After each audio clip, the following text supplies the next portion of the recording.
जब सृष्टि के आकाश में सूर्य की पहली किरण जागती है, तब केवल दिन नहीं बदलता बल्कि समय की दिशा बदल जाती है। सूर्य की स्वर्णिम किरणें जब धरती को स्पर्श करती हैं, तो भारत की पावन भूमि पर नए उजाले का आरंभ होता है। ये है जगत के पालनहार, प्रकाश, ऊर्जा और जीवन के देव भगवान सूर्य देव। धनु राशि से निकलकर जब सूर्य मकर राशि में प्रवेश करते हैं, तभी जन्म लेता है पावन पर्व मकर संक्रांति। इस दिन से सूर्य उत्तरायण हो जाते हैं। दिन लंबे, रातें छोटी और जीवन में बढ़ने लगती है। सकारात्मक ऊर्जा। महाभारत के महावीर भीष्म पितामह उत्तरायण के पुण्यकाल की प्रतीक्षा में शरशय्या पर लेटे रहे, क्योंकि यह समय है मोक्ष का। मकर राशि के स्वामी है शनि देव और इस दिन सूर्य देव स्वयं अपने पुत्र के घर जाते हैं, जहाँ वैर नहीं केवल समरसता होती है। राजा भगीरथ की कठोर तपस्या, जिसने स्वर्ग से पृथ्वी तक गंगा को लाने का मार्ग बनाया, और जब मकर संक्रांति के दिन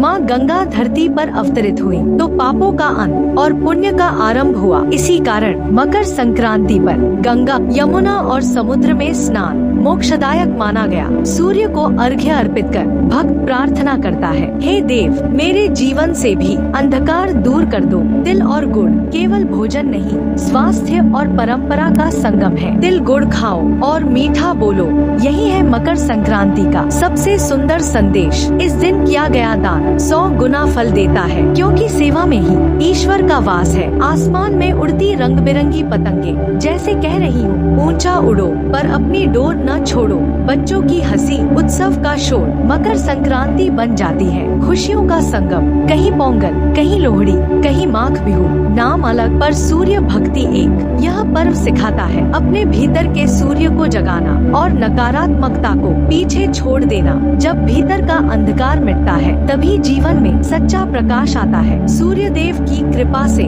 आपके जीवन में स्वास्थ्य, सुख और समृद्धि आए। मकर संक्रांति, अंधकार से प्रकाश की ओर। अगर यह कथा आपके मन को छू गई हो, तो इसे साझा करें। सूर्य देव प्रसन्न होंगे।